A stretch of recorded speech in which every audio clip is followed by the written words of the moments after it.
unofficial Universal Orlando podcast is a member of the Mice Chat Podcast Network. MicePod.com. Now live the movies and hear the fun.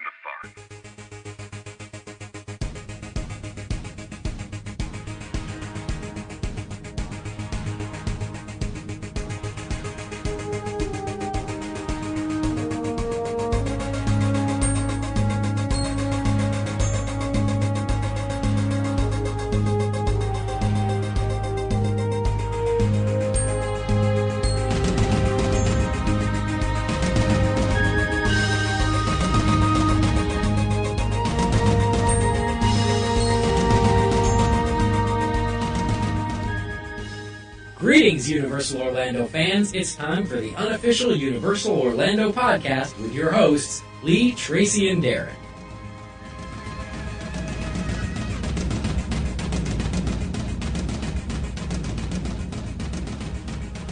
Well, hello and welcome to another episode of the unofficial Universal Orlando podcast. We're up to show 40, and with me this evening is my lovely husband, Lee. Hello. And my lovely... You're not my husband, you're not my lovely co-host and friend, Darren. Hello, Internet. I still love that. I'm still jealous. He's the only one that's actually got an intro and like an outro bit. He's the cool one, isn't he? If we were a band, he'd be the bass player. Oh, yeah. Yeah. Yeah. So how All the money, none of the attention. Yeah. I don't know, it was always the bass players I went for. No, what am I saying? That's got myself into trouble there, isn't it? Uh-oh, rumours! La la la la la. Anyway, moving on. How is everybody? All right. Good. Good? Me Yeah, too. a little tired after the weekend. It was a long one, but it was good. Yes. Definitely. Well, I'm sure we'll yes. find out about that later. Hope so. Yeah. Most definitely. And how was your weekend, dear? You weren't here, I know, it was great.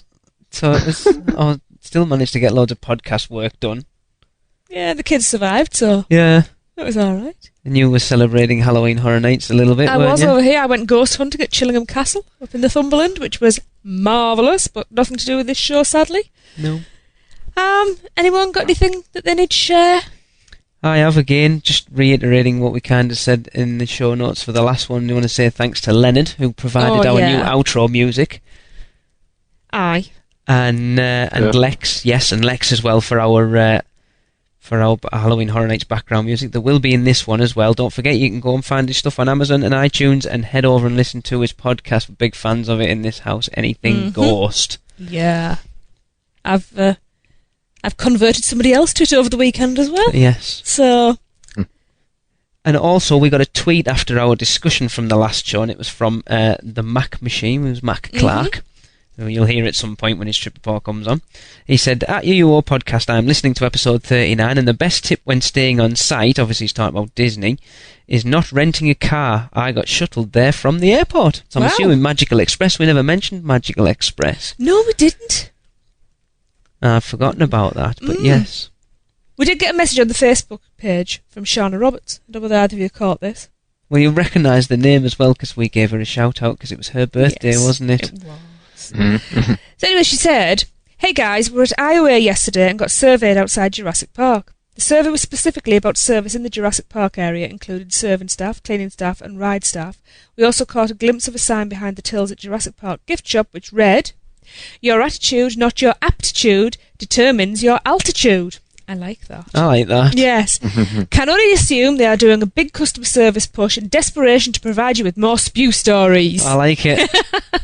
It made me laugh. That's good. So, Yeah, that's pretty great. It's good to see that they're obviously wanting to push that customer service point, and that they realise that they've got the rides and attractions now. Now they need to sort of the other side of it to keep up with Disney, don't they? Well, that's it. But your staff are a big part of people's enjoyment and perception of your business. So, Certainly. Yeah, and when we went, when I went to the media event with Eric, I had noticed a marked change in everybody's, I mean, just the staff, everything about the staff, their appearance, and they're just being personable. While it was raining, we actually sat out and talked to one of the entrance staff for a good 15-20 minutes, and he ended up helping out with our tour. And he talked to us throughout the whole thing, and it was pretty cool. It was like we made a friend over there. Cool. Yeah, that's pretty cool. Yeah, definitely. Yeah. So yes, thanks, Charla, for that. Definitely. I like it. So let's just have a quick run through the order of the show. Mm-hmm. We're going to start as usual with the news. What a surprise. You know. One of Nothing's not these days predictable. it will get changed. We're then going to have our roundtable discussion. Then we're going to have Darren's Halloween Horror Night review. And there is a live report from the park by Andy Diginova. He seems to be on here a lot lately, doesn't he? He's sort of, fixtures and fittings, I feel. Yes. So, is there anything else we need to add into there, guys? Nope. Nope. I got nothing. Right. No, me either. Now, we've been running a little competition, haven't we? Yes. Yes. With our lovely friend Leonard Kinsey. And we had a competition to win a digital download of his book, and that competition is now closed, and we have a winner. So the question was, what is the secret ingredient of the dust? So we had quite a few entries, some of them really amusing. So what we did was we gathered them all up, and we sent them off to Leonard without names, so he couldn't be influenced in any way. And he chose this one. Walt's Moustache Boogers. How would you say that, Darren? It's not a word an English person can say. Boogers. Walt's Boogers. Mustache Boogers. We'd say boogies. It just doesn't come out of an English person's mouth, right, does it? Well, boogers, that's what kids are, little buggers. And the competition winner is... It wasn't a fix before It's anybody... not, I'm really sure, we'll get to this. It was Andy Diginova. So, well done, Andy. Ooh. Congrats, Andy. Yeah, and I'll Congrats. and we'll get the link sent over for you download ASAP. Yes. Now, before anybody starts going, it's a fix, Andy was not doing anything with us or for us. And Leonard had no idea of any... Before he entered the competition. Yeah, but So Leonard... I just want that cards on the table. And Yeah, but Leonard... I said we sent them anonymously, so Yeah. Leonard couldn't be influenced by names. So it's all fair and above board. So yes. So yeah, No, that's pretty gross. And just to show you that, I just had to buy the book for myself for my birthday. So Cool. Oh. I haven't got to read it yet, but I'm excited. You mean Lee was too tight to buy you it? I didn't know he wanted it. Anyway. Yes. Anyway, let's get on with it and start with the news. And now your news from around the Universal Orlando Resort with your UUOP news team. Right, so it would seem that Universal are giving their kids, giving everybody's kids healthier menus. Everybody, it says there. It seems that they're redesigning the kids' menus anyway at all the full-service restaurants in Islands of Adventure and the studios with a focus on offering healthier options. So it's they're saying that each new menu item will be under 300 calories. 300 calories still seems quite a lot to me. that's not a lot. Is it not? No, not for theme park. No, I'm talking about in general. Anyway. No, it's not. That's a will. local meal. They'll feature fresh steamed vegetables and or fresh fruit as side items. Now it says pizzas and hamburgers are still offered. Well, of course. How can you not have a theme park without hamburgers and pizzas? However, the restaurants are really wanting to redesign the menus and are highlighting that by putting healthier options in for the kids, which is good. I thought it was for everybody. No, it says kids. Does it?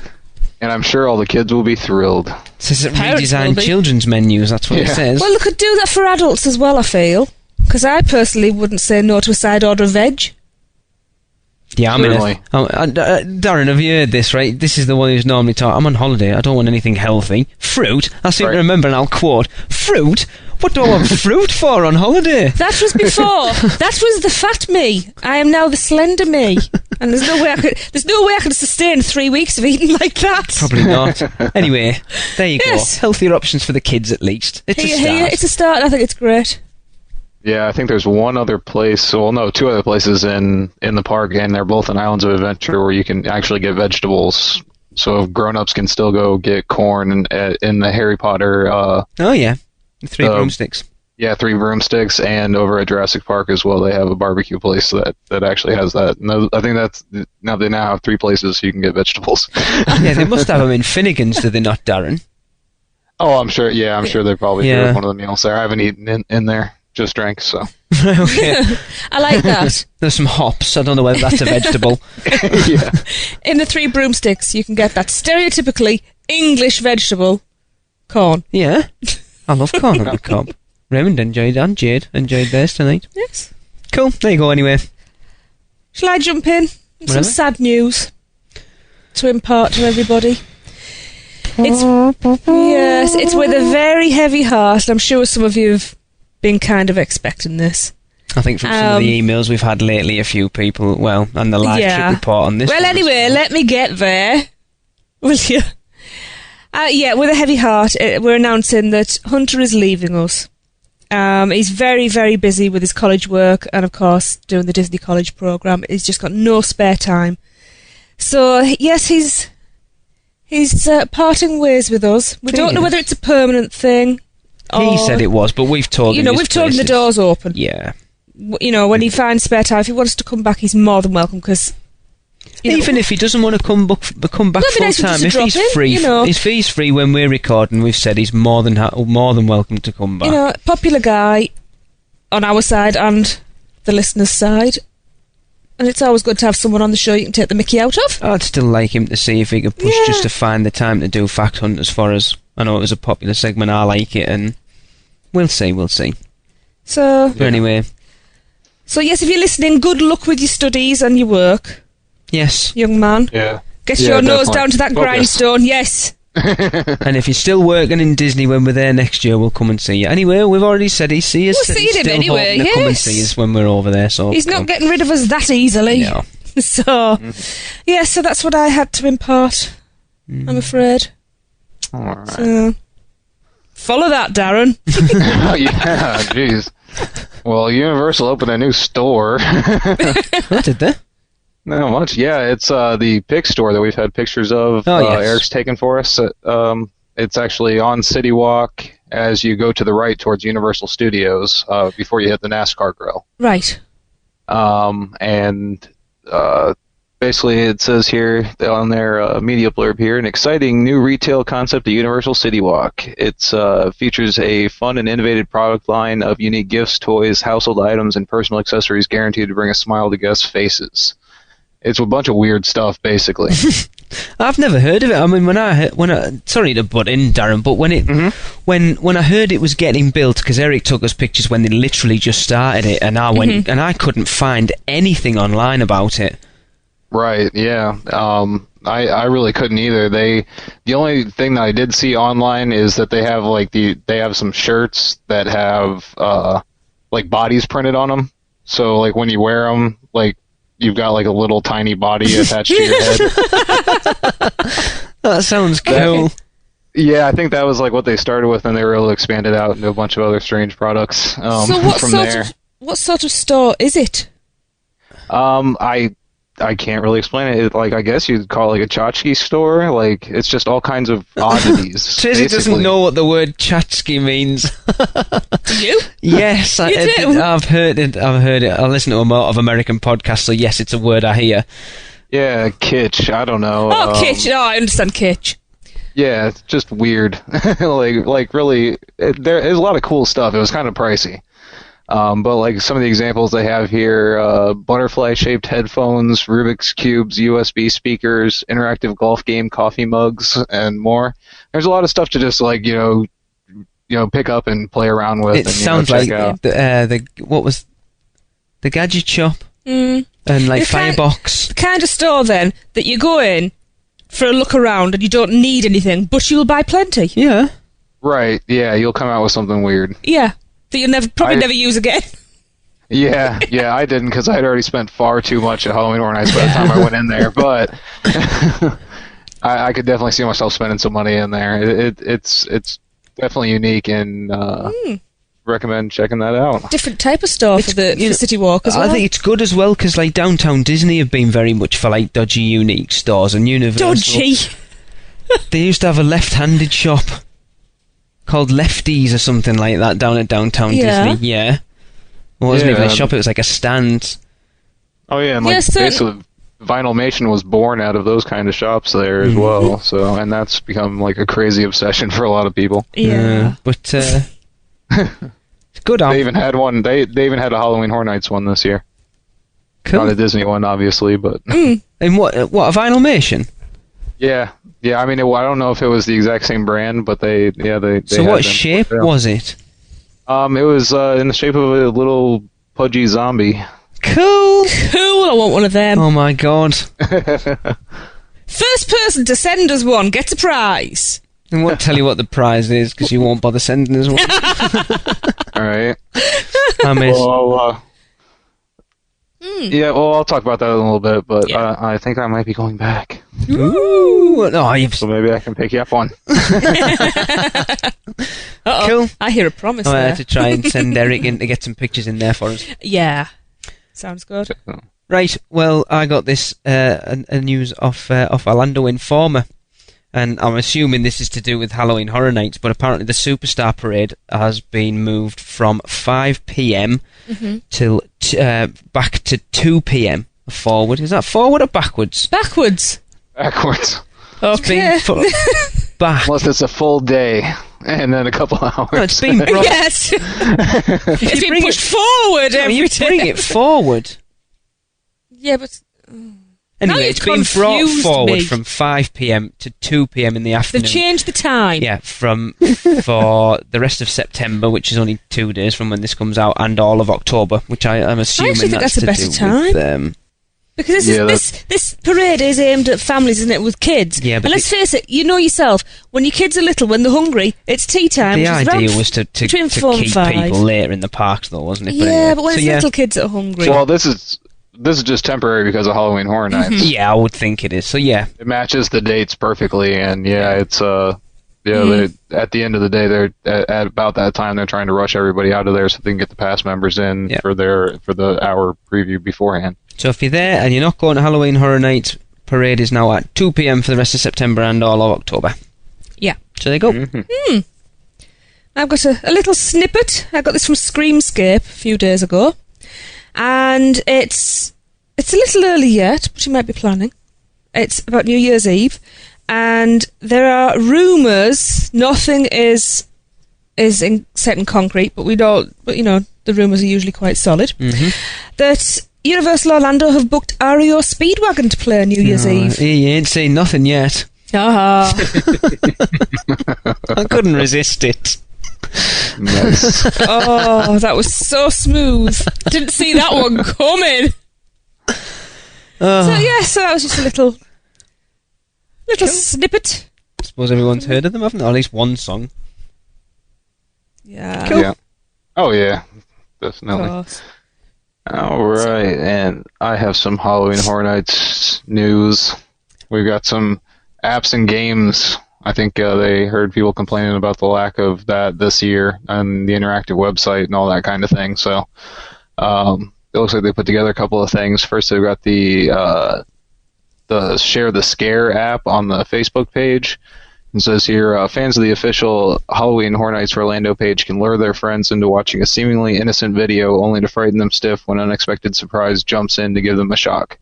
The Share the Scare app allows fans to use their own videos as they create a personal scare video to share featuring some of the scare actors from this year's event. I don't want to go down that road, but Tracy's absolutely crippling herself. How do you scare somebody stiff? Like, dead. Yeah, that's not how Tracy's thinking of the word stiff. Yeah, I know. We haven't gone smutty for a while on our podcast, have we? No! Turn the red light on. Anyway. Yeah. When I tried using this right after it came out to try to post something on our page, and it wasn't working at that time, but I'd go on there and give it a shot. You can get to it from their Facebook page.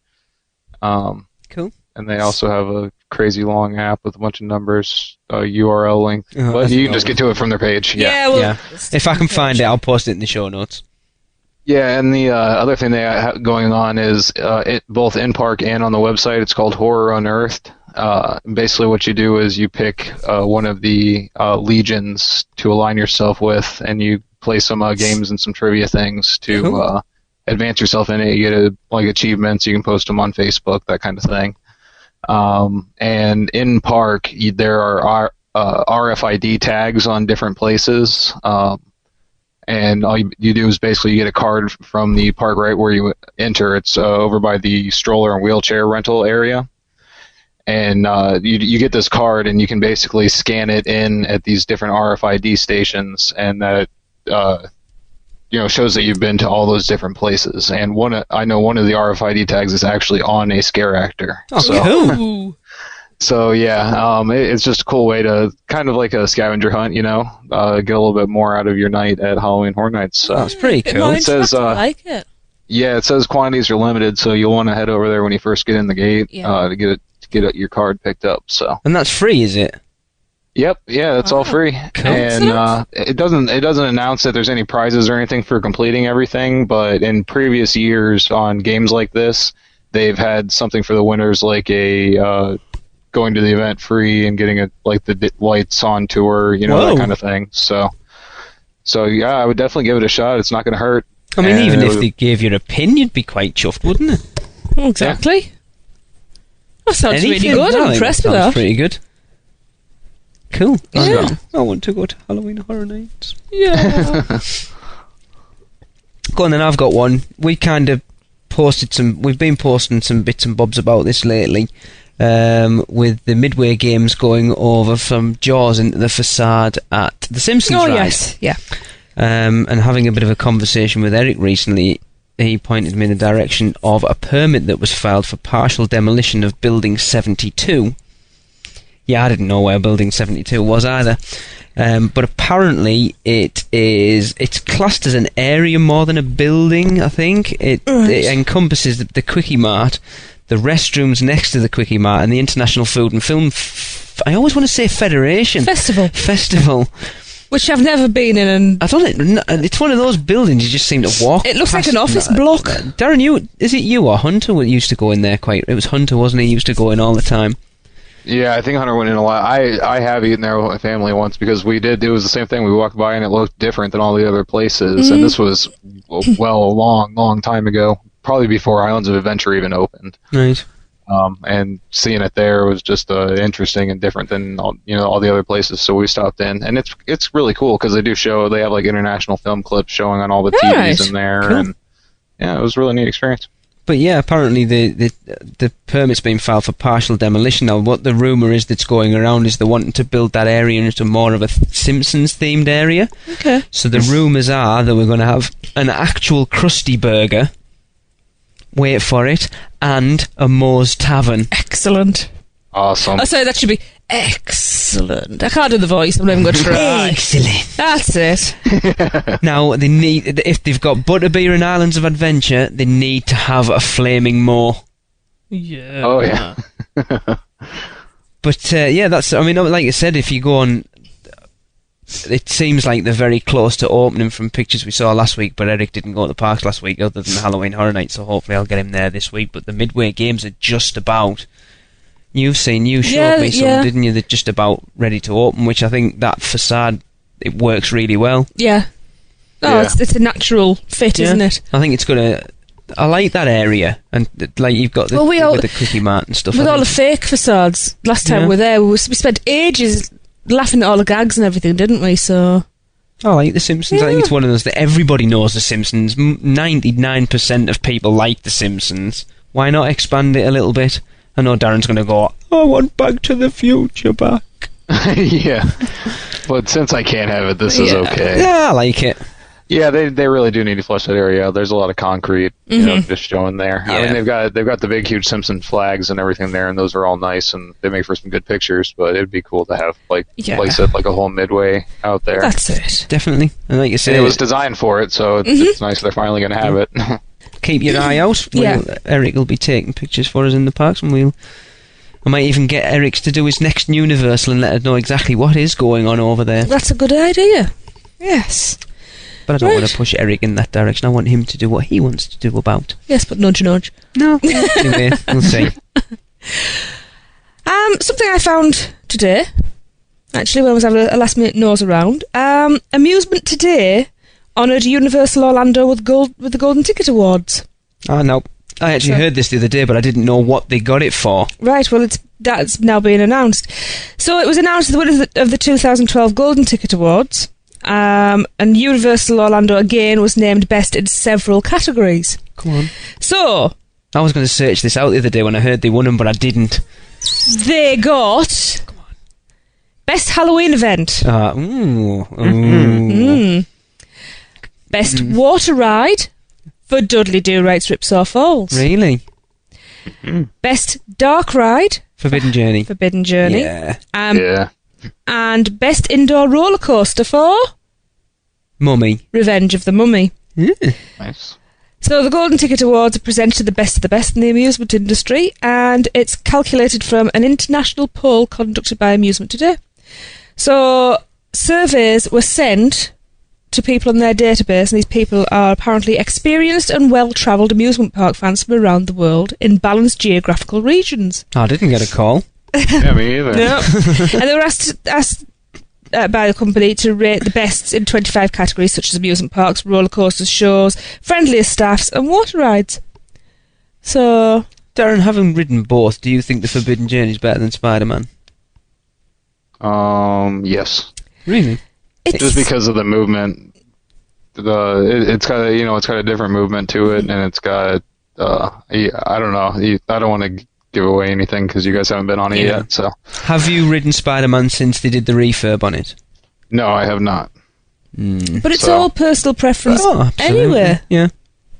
So, so well done.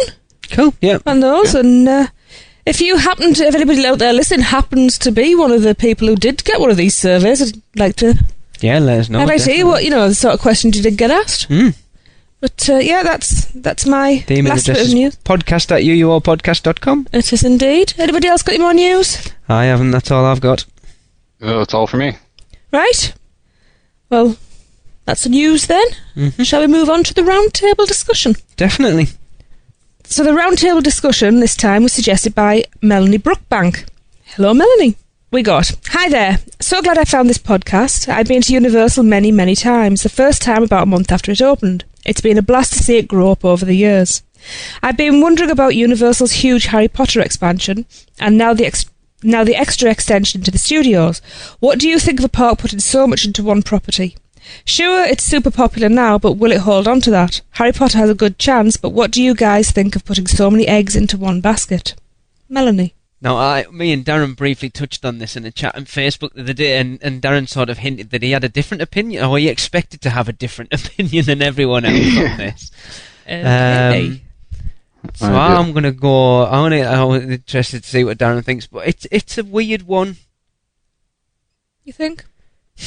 I can understand why they're doing it. Mm-hmm. Potter's massive, and it always will be. Well, for anybody who says not, look at how popular Lord of the Rings are now, and how old are those books. It's like everyone's sort of up in arms over Avatar, whether it's going ahead or it's not going ahead at Disney, and they're like, Disney are expecting Avatar to be their Harry Potter challenger, as it were. But I think we're going to have to go some. The thing with, like, everyone's... I think what a lot of Disney fans have said is, but Potter's done now. All the books are finished, all the films are finished. You're right, the films have been done, the films with date. Can I just say Jurassic Park? Those books... Yeah, exactly. That's not a defensive one. No, there's no new Zeus books. No. Right. Things are popular. Potter will be popular forever. I had this conversation actually with Raymond the other day. Those books are timeless, and like, we read them and passed them on to our kids. And it's just going to be generation after generation is going to grow up with these books because the way she's written them, they were written in a timeline that the child started reading at the same age as Harry and grew up with Harry. Right. You know, I do understand it's a lot of land they're using for one thing. Yeah. Well, that's my concern there. 100% is that they have a very small footprint that they have to work with, and they're gonna put another hotel in and use up some more of that space there. So they're not going to be expanding that way. And they're surrounded on all sides by residential areas, a school, various different things. So there's no room for them to expand out. So they have what they have there. And that is going to be a very large chunk of the park that will be taken up solely by one property. Yeah. I mean, you know what my concern is over this expansion? It's the same as your concerns, I'm sure, is the ticketing. How they're going to do it, because I'm concerned for the everyman, for the lower income families who this is like their splurge and they really enjoy it, but the other families who have to pick one park or the other, and that worries me that these families are going to be priced out of it, and I think it's wrong. Then again, we haven't had the price and the ticketing system announced yet. Well, we've talked about it tons of times. I'm not the only one worried about that. Yeah, I thought about another crazy possibility with that too. Yeah. That this new Harry Potter section is actually not a part of Universal Studios at all, and they'll just block that part off. Separate ticket. The potential for it, if you look at where it is, the potential actually to do that with them joining it with the Hogwarts Express, because it's like bordered by the lagoon on one side and doesn't actually, because you walk across the bridge sort of in front of it to get over to Men in Black, so technically at the moment it's... Do you know there could be a separate entrance between the two parks? So what you're saying, Darren, you expect it to be an actual extension of the Wizarding World rather than an expansion into the studios? Right, I'm just saying that's just another crazy possibility that I thought of because of the... And that's what I noticed, when I was just there, is that... the way they have you set up and walking through now, it could be the rest of the park and you wouldn't know any different, really, other than, the big construction walls. Then go for this one, then. They take those hoardings down, and you see that area from studios. Yeah. Oh my God, what's that? I need to get over to that side. That's perfect marketing. Or... Yeah. They're going to put a little mini Forbidden Forest so you can't see it, you just see trees. No, the Forbidden Forest's going into Islands of Adventure, apparently. That's what Jim told us. Oh. Because he's talked about quite a few times about a Whomping Willow spinner. But the Forbidden Forest is supposed to be the next expansion. And when they said they're expanding the Wizarding World, didn't they? When they made the big announcement before with Hollywood and stuff. They said that they were greatly expanding the Wizarding World in Florida. Whether that was part of this, but what I've heard Jim Hill say is that was it everything down to as far as Poseidon's was open for, and for demo, the Forbidden Forest and stuff. But anyway, that wasn't supposed to be. Putting too many eggs in one basket. I mean, there's the first part of the question: what do you think of the park putting so much into one property? I think at the moment it's a very wise move. I think it would have been better done 10 years ago, but... Right. Yeah, but 10 years ago it would have been a punt because they didn't know the popularity. Now, it's basically a license to print money. As they've found out. It's basically single-handedly bumped up. And yes, you're always going to get the people who go, can't stand Harry Potter. But then you have the people who walk around going, I don't like Twister.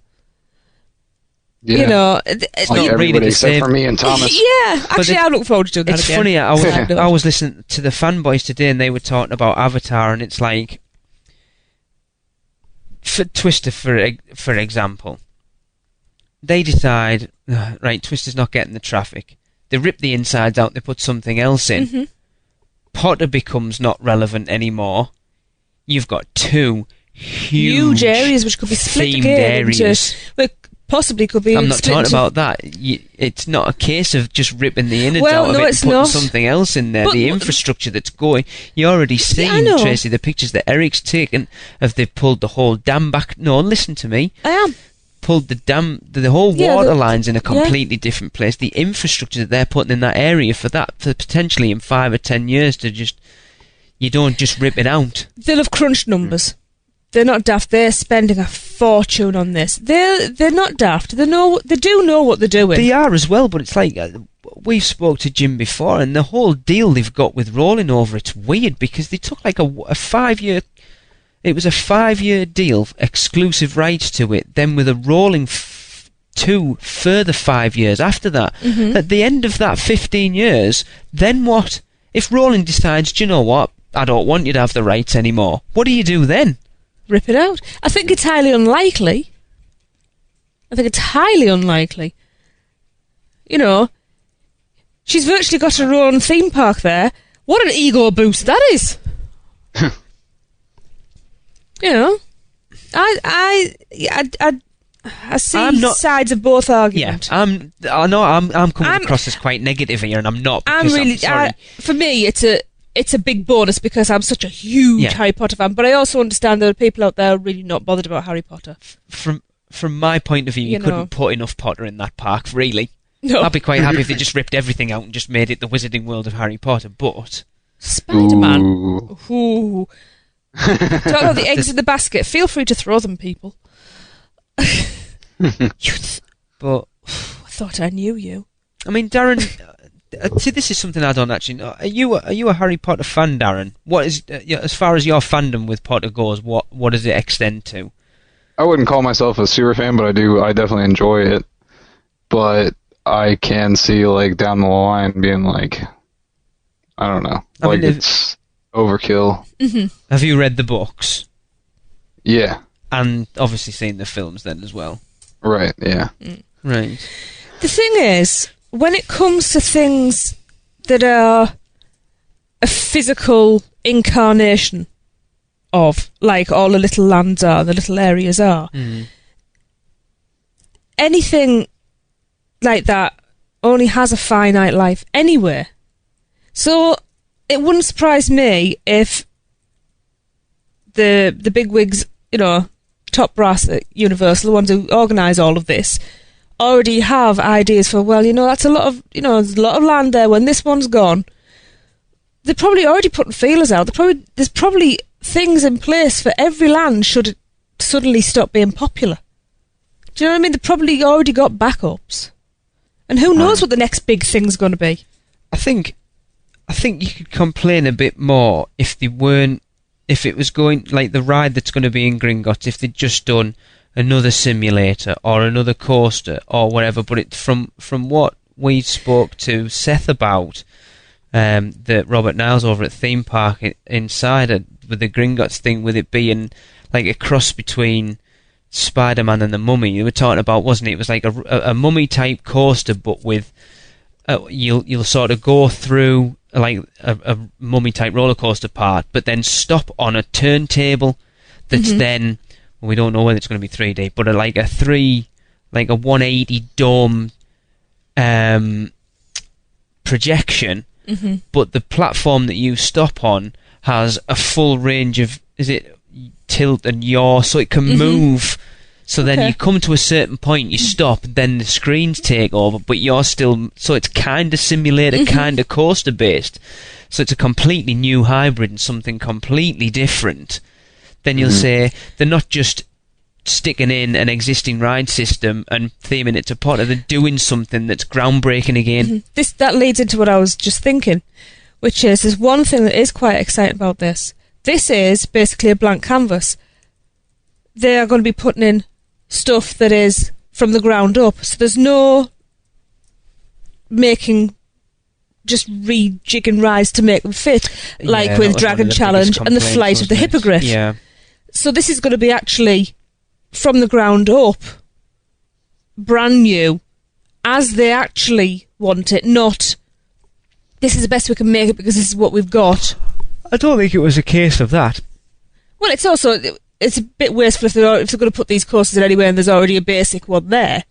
I think to take Dueling Dragons out when they built the original Wizarding World, everyone, like all Universal fans, would have been up in arms. Yeah, it's like a 10-minute wait now. Whether that's an effect of it not dueling anymore or what, we don't know. But it's a great coaster. They are great coasters, I should say. Darren, have you ridden it since it stopped dueling? No. Okay. Well, yeah. Last time I did. Right. It was very short. Actually, I think the last time I was there, they only had one of them running. Yeah. So it was one of the two. I think during off season they don't have both of them going. So. But then we have heard rumours that that's on the table to go as well. Well, from what I understand, nothing is safe. But then again, that's the case anywhere, is it? It's not the coaster it was, so I think with it only having 10 minutes wait, 10-minute wait even at busy times, I think it's real estate that could be used for something else. I think if they are expanding it in there, I think that could be something potentially would make a lot of sense to get rid of it. Slightly off topic, but still within the realms of the topic. Think we'll get any Dementors on the train? What I've heard, the rumour is it's going to be like the 360 tunnel at King Kong thing at Hollywood. So that's what I'd imagine. Yeah, a completely enclosed. So yes, if they don't have Dementor... Oh. Darren's got a text message. Darren's going back to the future. Still Universal themed. We're good. Oh, yeah.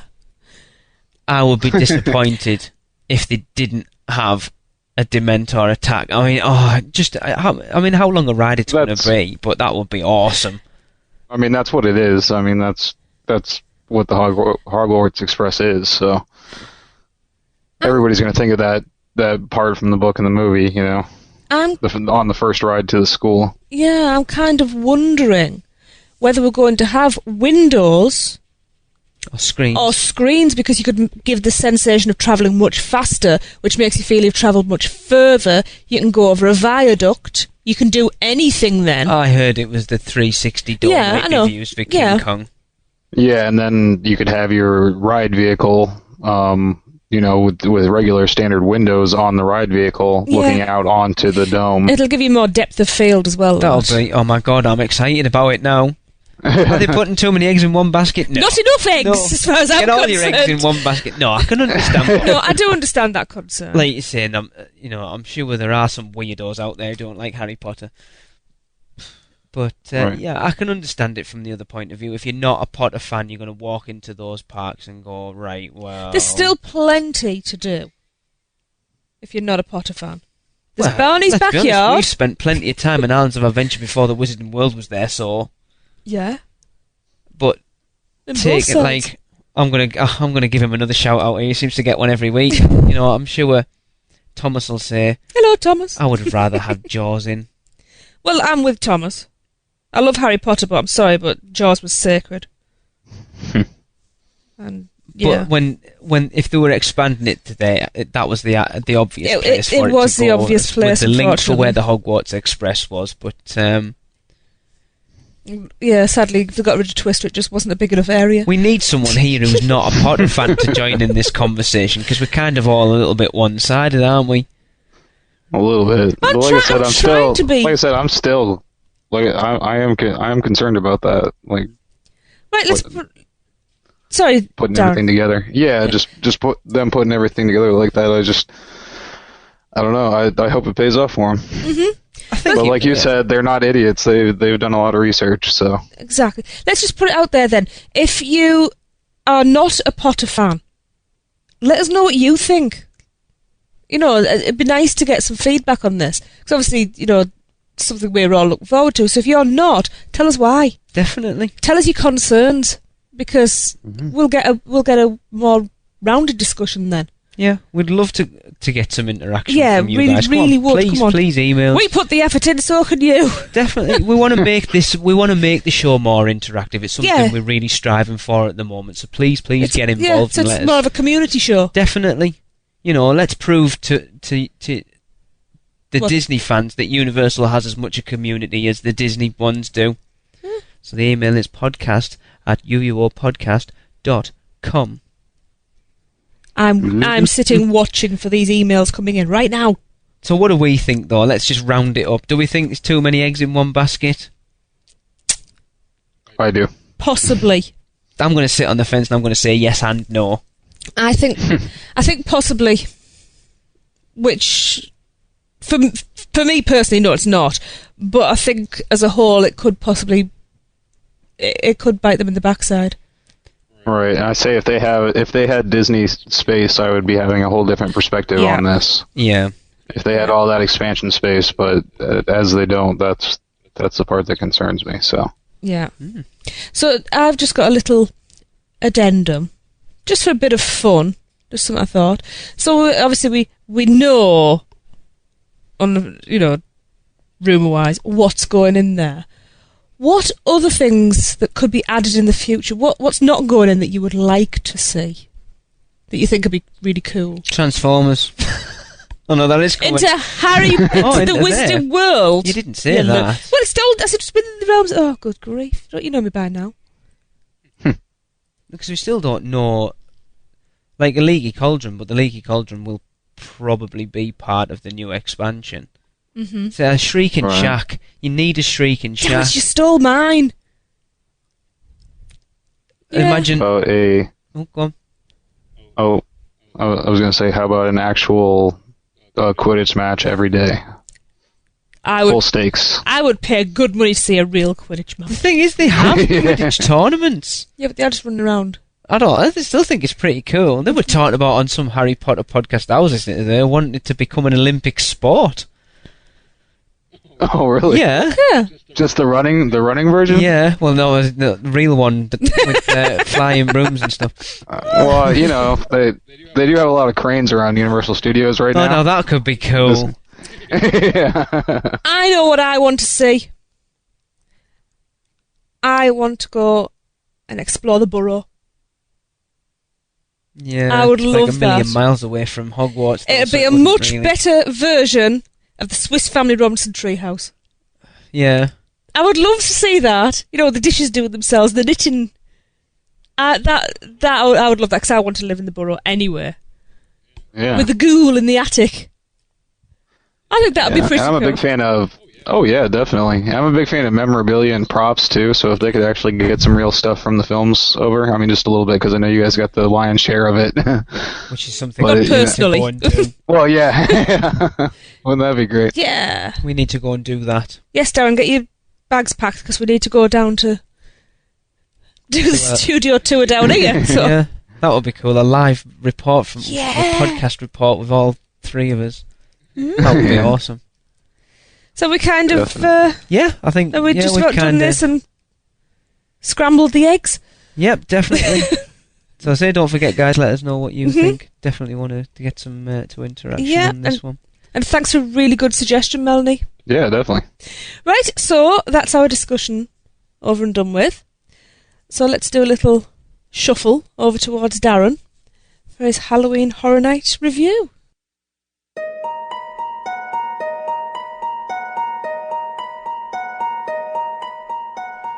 All right, yeah, well, on to my review of Halloween Horror Nights. I went on Friday night, opening night, the 21st, and as a lot of people probably know by now, it was pouring.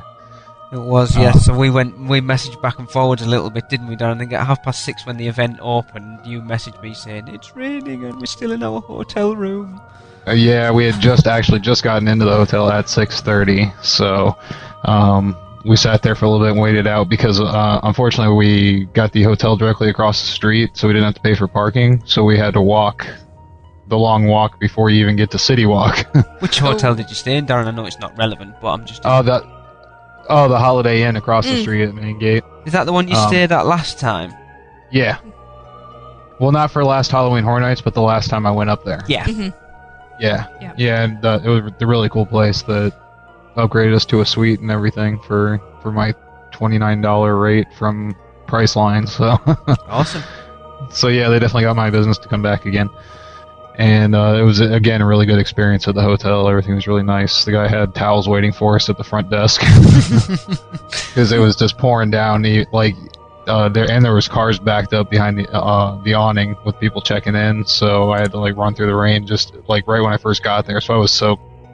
Literally the second I got out of the car. It was raining down pretty heavy for about 5 hours, starting a couple hours before the event and then going all the way till about 9 o'clock.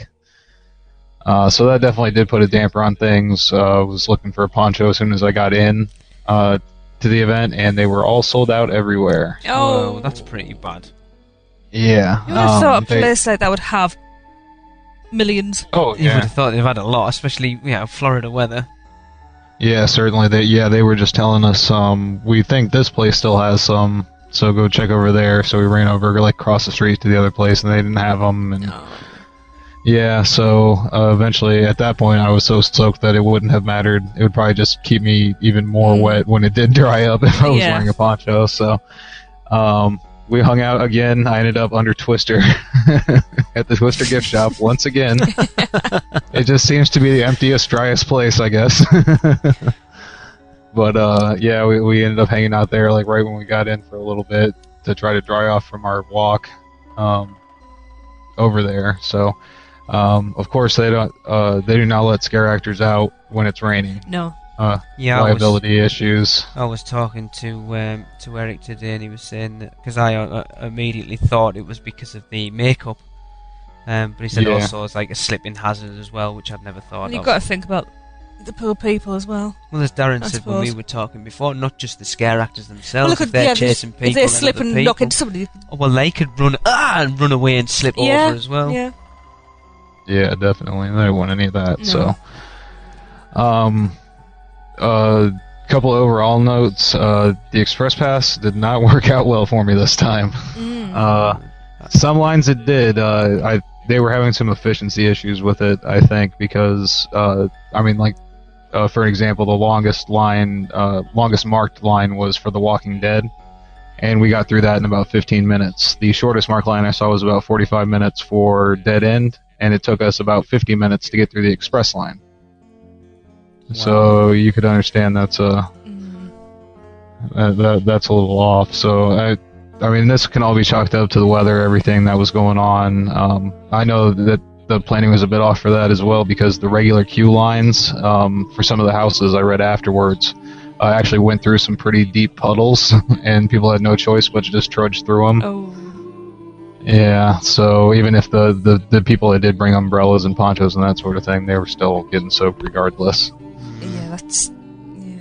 I don't do wet feet. Yeah, I did hear that by the second night they had already, rearranged a lot of the queues. So, as every year is, it's a bummer to say it, but it's a work in progress as it goes on. Yeah. You'd think, me personally, I think after 22 years of doing this, you got a bit, but then you also have to think that the crowd levels have increased so much since then that it's quite different. But let's go ahead and go through some of the houses here. The first one I went through was Gothic. Right. Gothic was really cool set-wise. I mean, it was the most intricate, detailed house there, I'd say. The facade and everything that they had going on, the gargoyle costumes and everything were great. And a little bit of trivia for the people that have yet to go there. There's one room with a very large gargoyle in it, and that is actually one of the two gargoyles that used to adorn the main archway into Universal Studios. Cool. Very cool. Yes, so that one looks especially detailed. That's because it's actually a big brass gargoyle. So, it's the main centerpiece for that room, so you will not miss it. So that house has been a favorite from a lot of people. A lot of things that I've read. They've got the bell from the bell tower knocked down on the ground. It was just really, the atmosphere and everything was really cool. It reminded me of Winter's Night last year. Right. Like the overall theme and just the kind of it was more of a mood house than like a scare house to me personally. So where was that one, Darren? That was in one of the sound stages on the left as you first started rounding around. Yeah, the first one I think we actually came to was Silent Hill, but we wanted to save that for a little bit in, because that was one that we were especially excited about. So ended up going, like I said, to Gothic first. Which is a Despicable Me, by the looks and it's actually in the back corner. Is it not? Okay, yeah, Despicable Me. Yeah. It's across from Central Park. That's the Twister queue. So that totally makes sense. Yeah, 'cause that's where we were stuck up. Cool. It's weird looking at the map compared to Halloween Horror Nights because everything looks so different. Yeah. When you're there, so. Of course. I've just noticed on the map too. You see that big empty spot? Isn't that sad? Where Jaws used to be. Yeah. Oh. Last year, Halloween Horror Nights show maps me looked that way. Okay, sorry. Anyways. Well, I'm just going to jump in there, Darren, because, like I say, because Eric went the same night as you, but because Eric does work for Mice Chat, he was there on media preview for Mice Chat. So obviously his experience would have been slightly different to yours, because he'll have been front of the line into everything. So, and he sent us a little review of what he thought of everything, and what he said about Gothic was, he's done a mini spoiler-free review. So he said the statues come to life, breathtakingly large set pieces, and some really impressive old tricks reimagined really make this experience come to life. And he gave it 9 out of 10. Yeah, I would have to agree with that at 9 out of 10 for sure. Just because I would not get a point just for lacking, like the really big scares of any kind. Right. Like I said, because it was more like a mood type house. It was there. They always have one, like I said, like Winter's Night last year. That's just really detail oriented and very creepy. Gives you a very creepy vibe. And it was definitely a good one to start out with. So I definitely agree with them on that. Yeah, and then the next one we went into was Dead End, which I went through on the media preview. I gotta say, this time when I went through, I think they're having some technical issues in the house, because a lot of the effects that I had seen previously in the house were not active. See, that's frustrating, because if you hadn't gone to the media preview, you obviously wouldn't have known that.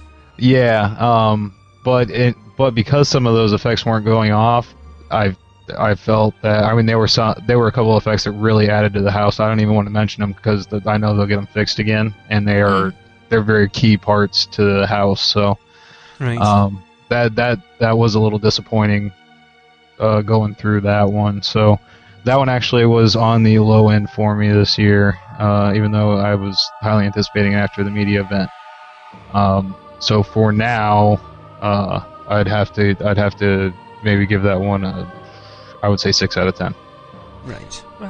Well, Eric's put a cursed house that uses some Halloween Horror Night favourite tricks in some new ways. A fun maze, but familiar if you've attended Halloween Horror Nights before. And he gave it 7 out of 10. It's pretty much the same. Yeah, they do have. I will say they do have a lot of homages to old houses in there, props and that sort of thing. So if you keep a close eye out and you've been to the previous years, you'll notice some things. So. Cool. So yeah, the next one we went to was, let me make sure I've got this right. Yes, is the House of Horrors. Right. This one was really cool, but again, I felt it was lacking in scares. The overall effects were pretty amazing, though. There was some kind of light that was coming through. So I didn't get the lightning effect as much as I'd like to have, because the main theme of that house is similar to a previous house called Dead Exposure, which used camera flashes to disorient you and to show where the ghosts were in the different areas. Right. And they did a really good job making this house. It's themed in black and white, and there are a lot of places for scares, but I think maybe the timing was off as we walked through, because all these houses depend on your place in line and where the actors reset and that sort of thing. So maybe our timing was just a bit off. And like I said, there was some kind of a light issue, maybe somewhere. I don't know. I don't really know if that one was a tent or a sound stage. I think that was a tent one. Near ET, I think it looks sort of down in the kid zone area. Yeah, so that would be a tent. So yeah, I mean it could have been that they were working on something as we were walking through as well, that kind of thing. Because like I said, if they were having technical issues in one of the houses, and having the huge storm that we did out in the tent, there's possibilities that they were having a couple of technical issues with that as well. I did watch another walkthrough video from someone else that had gone through with the YouTube meetup. They let them go through and film all the houses, so if you don't get to go this year, you can find walkthroughs of all the houses on YouTube. Don't watch them if you're going, though. I don't think I need to say that, but don't. But, yeah, in that walkthrough that I saw, the effect was working much more effectively, so I think, I think that might have just been, part of the opening night technical glitch there. Yeah, I mean, Eric said the Universal Classic Monsters at its best, the maze is in black and white, as you said, Darren, and really takes some classic monsters and makes them scary again. They actually gave it 10 out of 10. So there you go. I mean, if the effect was working full bore there, then you probably got a totally different experience with that. Yeah. Yeah. Because the whole thing is based on that you not being able to see anything until the lightning flashes. Well, like a strobe effect type thing. Yeah. Yeah, that sort of thing. Yep. And in between these, at some point, I did get on Men in Black and Revenge of the Mummy. Revenge of the Mummy when we walked by because it was just practically empty, and I thought that would help us dry off a bit. I was just going to ask, like, I the look flame. because we did Spider-Man and the Mummy when we went Yeah, to Halloween alright. Horror Nights, and think, why? When I look back on it, I think, why did we not? We can ride them bloody things anytime. Why did we ride the Hulk in the dark? True, but literally Yeah. those were literally walking right through Yeah, well, that's onto it. the ride. Yeah, daft not to. Yeah, so I mean, they would take a maximum of 10 minutes out of our time, Yeah. Yeah. which might have been 10 minutes we could have used to see the last house. But anyways, I digress. We had to go to Men in Black. Of course, I had to try to beat Lee's score, and I failed miserably. As I said before we started recording, Darren, it's not my score you need to beat. Now I'm going to get it sorted. So our Men in Black, we get our like a leaderboard going up. But at the moment, it would be, and he's going to get another mention on this one. Our new voiceover man, Mr. Andy DiGenova, actually beat my score on his last trip down there. I can't say what I want to say to him. Andy, if you're listening, I'm going to bleep. Just fill in the blank. So what was your score, Darren? What was it? 170 something. 178,000 or something, wasn't it? Oh. Yeah. I think my gun was broken. That was the problem. Oh, yeah. Excuse. Even beaten by a gun. Darren, did you had a drink by that point? Don't give him excuses. It was raining, so we did try to make the best of it by having a couple beers while we were sitting in the Twister gift shop for that long time. I wouldn't say I was wasted though. Let's see here. Next one, Penn and Teller, Nuke Las Vegas. Okay, right. I'm interested in this one. I liked it a lot. This was, like I said before on here, the comedy themed house of the year, and it was really cool. It was disturbing in a comedic way. Look out for some Total Recall references in the first room. Oh, cool. Yeah. Old Total Recall. Old new Total Recall. The part every boy remembers. All right. You can make me wish I had 3 hands. You got it. Okay. Yeah. They actually, I did get a couple of that house is the one that got me twice with some pretty good effective scares. The 3D glasses really block out a lot of your vision as you go through. But I do recommend maybe when you get to an area, it's their workshop. Take your glasses off for a minute and check it out, because it's actually a 100% replica of their actual workshop where they come up with all their skits and tricks. Really? Yeah, so That's they do have that one cool. painted, but still, I would pop your glasses off for a minute and check that out. A lot of other references to Las Vegas. They've got a cool button control panel you can push and freak out people on the other side of a one-way mirror. Oh, cool. Yeah, Like things like that. Yeah, they did add some button elements in there. One of the other, I forgot to mention that in Dead End, there's also a button, but a team member was standing in front of it, so I'm guessing it wasn't working. Right. That's what they usually do when I've seen the buttons not active, is just have a team member stand in front of it. That was the only one that actually had the elements of that. And I also heard that a couple of people got a nice surprise at the end of the house in seeing Penn and Teller in the last room. They were there for the for the media preview. That would weren't be they? so I cool. guess they popped in for a couple of people for opening night and were greeting people as they left. So I bet you there was so much going on in that house that people didn't even notice. And I gotta say, they had a really cool room with Christmas lights integrated into it. I don't want to give that one away, but it is amazing. It's probably one of the coolest 3D effects I've seen in the house. So yeah, I say this is one of the best houses overall that I've seen. Get out of 10. Excellent.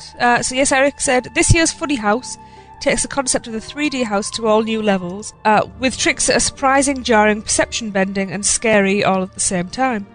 Penn and Teller are a very welcome addition to the Halloween Horror Nights family, and I hope to see more houses from them in the future. 9 out of 10. Cool.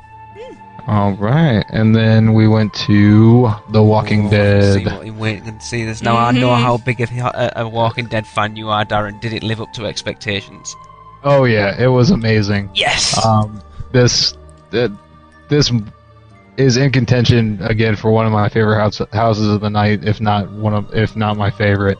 And it was the attention to detail to the show. They really did a lot of fan service in this house, so much so that some people might not get all of it that aren't familiar with it. So if you can get yourself acquainted with it before you go, I definitely recommend it, because you'll see a lot of little bits from the show that they've added in.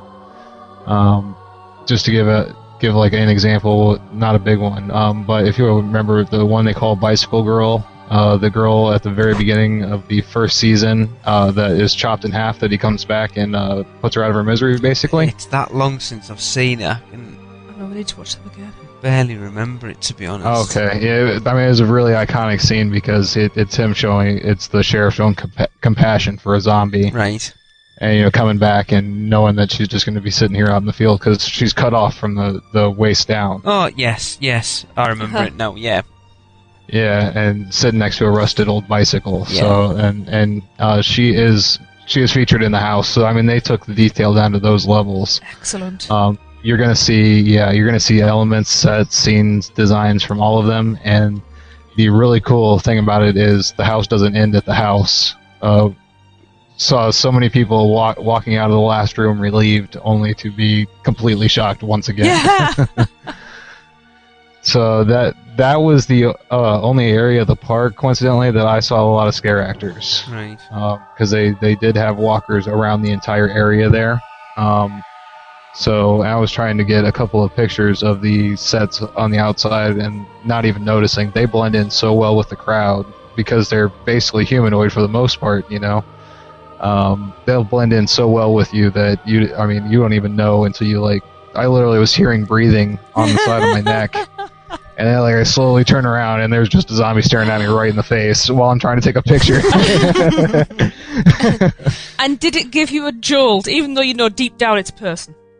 Yeah, zombies always creep me out. Yeah. I don't care if it's people in makeup or Yeah. what.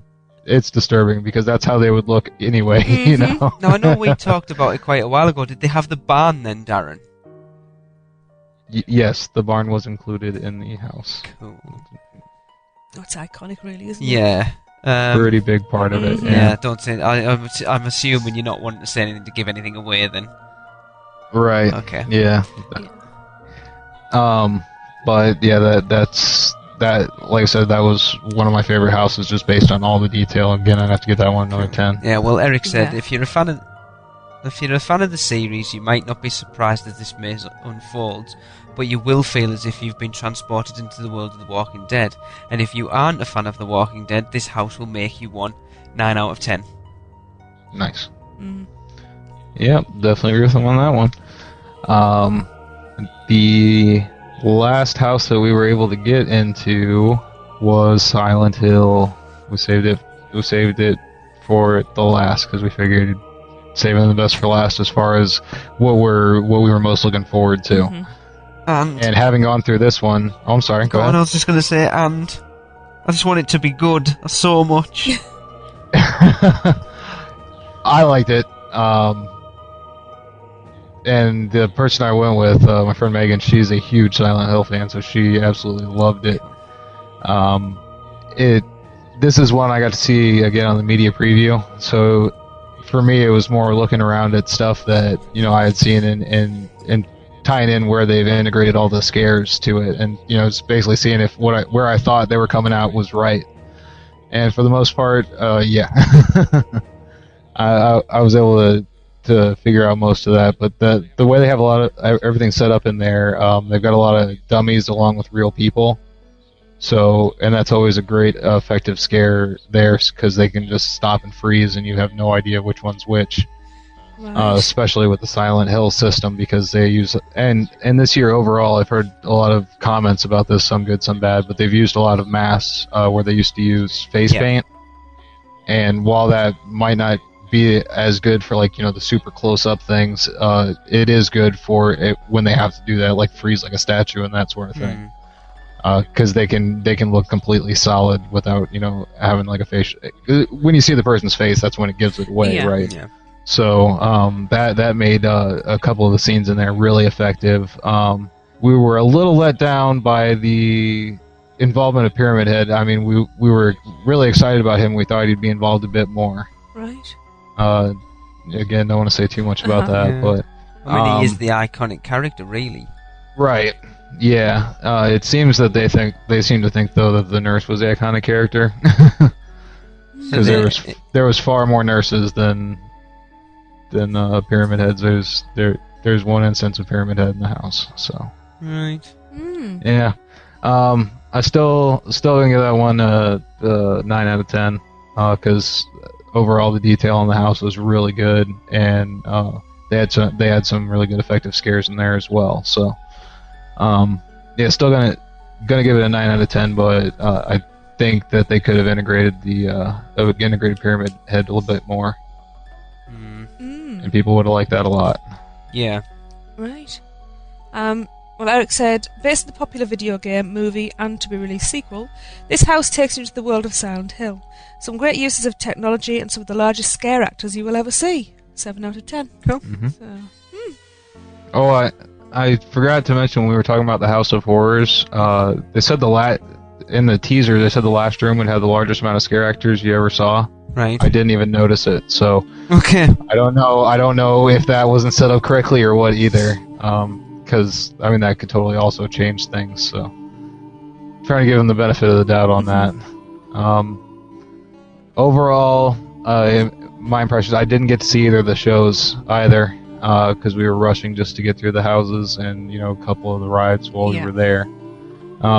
The street experiences were lacking, but again, that could be due to the rain that went on until 9 o'clock. Towards the end of the night, we did see a couple of cool things. I saw a scare actor follow somebody into a store, the Simpsons store, actually, Right. Quickie Mart that we were talking about earlier. Yeah.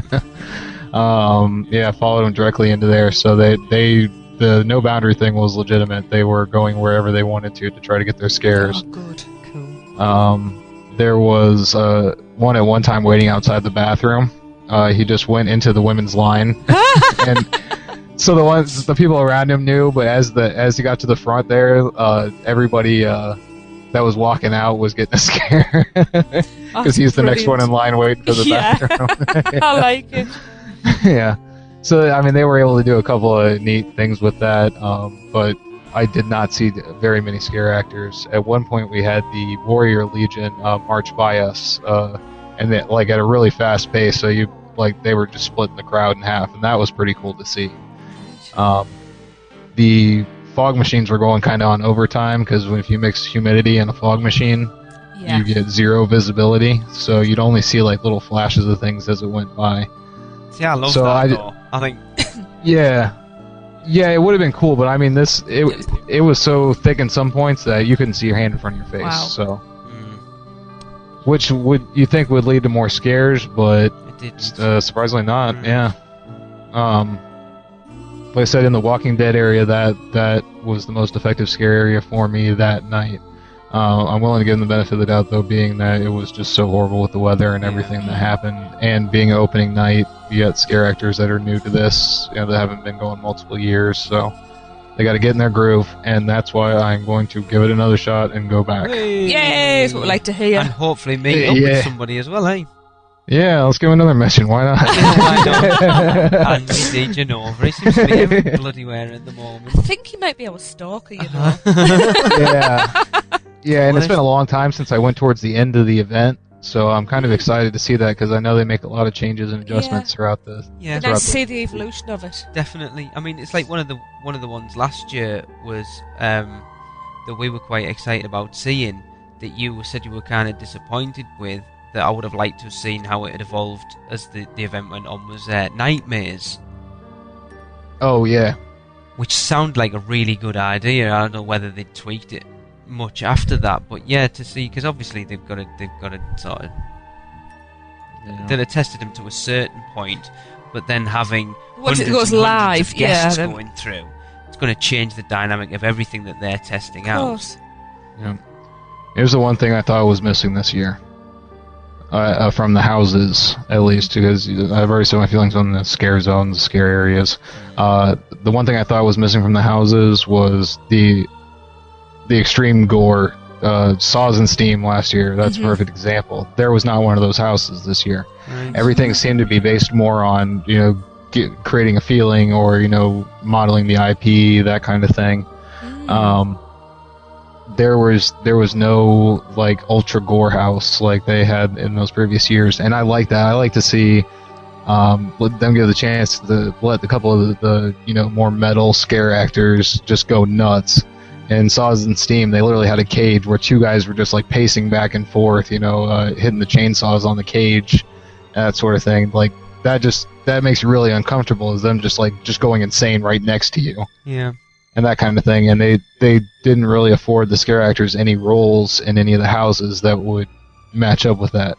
Now, I didn't get to go to Alice Cooper. That is the last house on the list. I didn't get to go in there because of time constraints of everything that was happening. I don't know if that house had any of that featured in it, but that was the one thing I really felt was missing. Well, Eric's actually put it down on his list as a can miss. He said, based on Alice Cooper's Twisted Tales, this house seems to desperately want to make you grab your mouth in disgust. However, it didn't seem too twisted or too nightmarish, and came off as kind of okay. After a night of excellent and phenomenal experiences, this one just stood out like a sore thumb of being good in the presence of excellence. 5 out of 10. Yeah, I would say, excellence as far as set design and all that, but you got to have that, shock to the bone. I want to be shocked a bit there. Everything was really cool, really atmospheric, and everything. Like I said, it was just I did not have that shock factor. I want that house with the strobe lights flashing and the metal blaring, and just guys going insane all over the place. They've had them a lot of those houses over the years, so I know they can do it, and they can do it well. Yeah. So it's like sensory overload. Yeah, which exactly. Which is really disorientating. Saws and Steam was one of the ones I thought sounded awesome last year. But, same. Yeah, it was unbelievable. That house was great, and a lot of other ones have been in that vein. Even IP houses in the past, like the Friday the 13th house, for example. That one, when you went through, that had the metal music playing, and they let the Jason characters just go nuts in there. So you saw that I know they're able to do that kind of thing, and I wish they would have let a little bit more of that out this year. Yeah, I know you said you didn't get to either of the shows. Now Eric didn't. He's done his 2 little reviews of them as well, hasn't he, Tracy? Got a 20 Penny Circus. Yes. Erica said a must miss for 20 Penny Circus. A complete lack of energy, showmanship, story, cripples the show, full of tried and true sideshow acts. As a local Orlando act, I was disappointed because I was hoping this could be a launching point for them, but the edginess felt forced, the dialogue painful, and the execution unbearable. 1 out of 10. No, I gotta step in for him on this one. I've seen the guys before, and I know they can put on a good show. Opening night in front of the media, first night. I was going to say, it's a big... I think they might have honestly been nervous because the shows they've done previous to this are nothing the size of Halloween Horror Nights. Do you know, that's very true. And to go from a small, intimate audience to quite a major one, especially if there's media... Where was it? Involvement as well, that is nerve-crippling, isn't it? Yeah, it was at the Beetlejuice stage. So that's pretty big then as well. Yeah, Yeah, we saw it when we were in the Walking Dead queue actually for a little bit. I saw a little bit over the fence, and the one I saw, which was later on in the evening, the whole crowd seemed to be laughing, having a really good time. He was doing a bit that I had seen previously when I saw them, which I don't want to give away because it's really cool. It's one of the little features. But from the other reviews I'd read, they did a lot of the same stuff that they do with their standard setup, which I think is really effective. So maybe they just need to get into it a little bit more. But I personally, I will still vouch for him that when I saw him, it was a great show. Awesome. I'm sure as the nights go on, they're going to settle into it and ad-lib a bit and You know, and it's going to They'll become settle more into it natural. more, Yeah. won't it? Well, it's like us going from doing it like this to a live show in front of an audience. Yeah. We'd all probably crap ourselves. Yeah, and You know? yeah, and they've got the showgirls and everything integrated into the show, Yeah. and for the first time because they're usually just a 3-man troupe. So, Right. I'll take it that's so one. working on a bigger set. Yeah, Cool. I'll take it that's one you'll be searching out when you go back then, Darren, will it? yeah. I'm definitely going to watch both the shows, and then just I'm going to get back to the Alice Cooper house because I want to see it Yeah. myself. Definitely, Mhm. Yeah. and Despicable Me. Yeah. Well, I mean, Eric got to see Bill and Ted as well, and he said, as bad as 20 Penny Circus was, Bill and Ted's is excellent. Pardon the pun. Yeah. Most Simply excellent. the best. Simply the best Bill and Ted in years. With a new set, new writers, new choreography, new life has been breathed into this staple. You will find yourself barely laughing and depressed when the show ends. An absolute must-do for this year's Halloween Horror Nights. 15 out of 10. Wow. That's praise. Yeah, I look forward to going to see that when I go back for sure. I think it's an awkward one, isn't it, Darren? I think you were so excited to go, and then because of the weather, kind of obviously dampened your spirits a Pardon little the bit pun. as well. Yeah, and it is a bummer. It's Florida. I know it. I live here. So, I mean, I know that can happen, but it's still a bummer when it does happen, because that kind of thing you have to plan out in advance. Mhm. I didn't want to risk not being able to get in there if everything was nice, so. Yeah. Yeah. So we'll give it another shot later on in October. The rain chances are much lower. So Good. I think I'll have a much better night. It'll be colder out, so that'll even add to the creepiness, right? Yeah. Yeah, Sounds like I mean, a plan that's- to yeah, me. pretty much your full review, but we'll get you back Come on back. to do another five. We'll get you back on. Yes, please come another back on. It's been yeah, a you know lovely what I mean, guest. to do another, just a little mini one of the stuff you haven't, basically the stuff you haven't covered tonight, and then whether you feel that things were changed or whether it was the same or not when you. Yeah. Yeah. Waffle. And it's not Universal, but I will be going to Hollow Scream, and I'll give you guys a little mini review of that as well. Definitely. When I I look Yes. forward to that. go. Yeah. 'Cause it sounded really good last year, so. They have an icon this year. I'm just- Yeah, we've actually talked to the media relations with them a little bit, so Cool. they've been helpful in sending us over some pictures of the event and everything to help out with the review when I give it to you. Brilliant. Yeah. Excellent. Right, well, we look forward to that. So, yeah, thanks for doing that, Darren. Thank you for sharing it. And we look forward to the, what you call it, not review. The re-review. The re-review. I'm That's a looking good forward one. to see, like, Yeah. to see if it. Anyway. Yes. Me too, definitely. Yes. I'll bet. So, we're going to move on for another live report from the park, from our very own, Andy Giganova. Take it away. It's the Andy Show. Hello, UUOP team. It's your old pal Andy calling you from the Universal Orlando Resort. I'm just here for a couple days, and of course, I had to drop a line to my favorite Universal freaks. That's you, Lee, Tracy, Darren, and I guess Hunter. I guess we'll include him, even though we never hear from him anymore. I am here. I'm calling you from your favorite part of Islands of Adventure. That's right, Jurassic Park. You know it. I am surrounded by the beauty and splendor of Steven Spielberg's 1993 classic. Don't hate it. Don't hate it. Just love. Feel the love of the dinos. I just got off the Jurassic Park River Adventure. It was fantastic. It was exciting. The craziest thing happened, though. I was riding. It was peaceful. It was wonderful. And then all of a sudden, a hadrosaur pops out of the water, knocks us off course. I didn't see it coming. What are the odds? So we had some close calls there, but fortunately, it all turned out all right. You'll be glad to know. Also, yesterday I was over at the Wizarding World of Harry Potter. Had a little too much butterbeer. This is true. Had too much. I didn't think I could have too much, but I hit a wall, started feeling a little queasy, and couldn't finish my final one, which is all kinds of depressing. So what do I feel I have to do about this? That's right. I'm going back right now for more. That's what I'm doing because I don't learn. And that's okay. It's all right.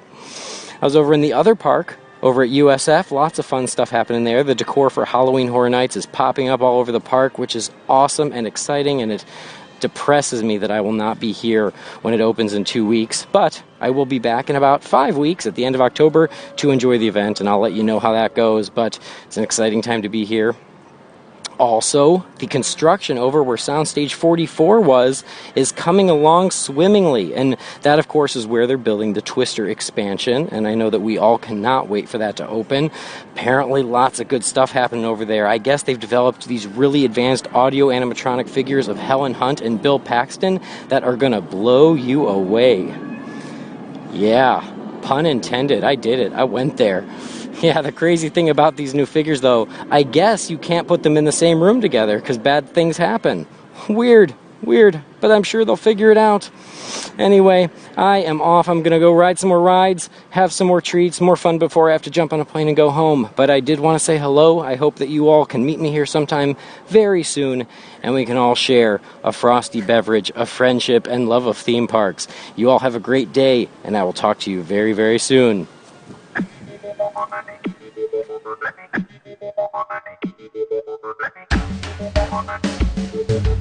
In a world where the skies are clouded with ADRs, park ticket, and hotel bookings, one hero stands like a beacon of light in the darkness.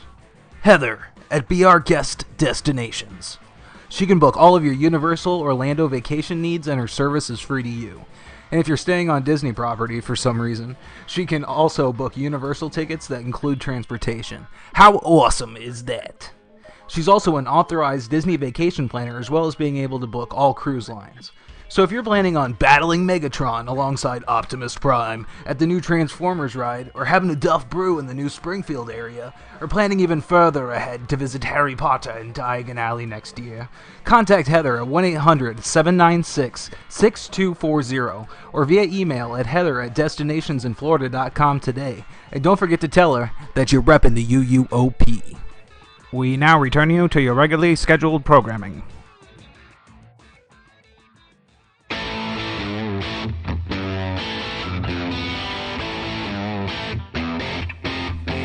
Well, it's that time again. We're at the end of the show. Been a good one, though. It has. I've really enjoyed it. Yeah, definitely. So I just want to say to everybody listening, thank you for joining us. It's been a pleasure. You've been wonderful guests, very quiet and attentive, which is what I like to see in a guest.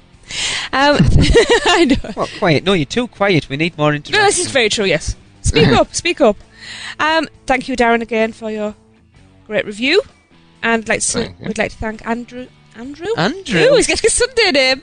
But just mixing it up a bit, you know. I'd like to thank Andy as well for his contribution. Yeah, contributions. Contributions, yes. He's taking over. It's going to be we're the sidekicks. Yeah.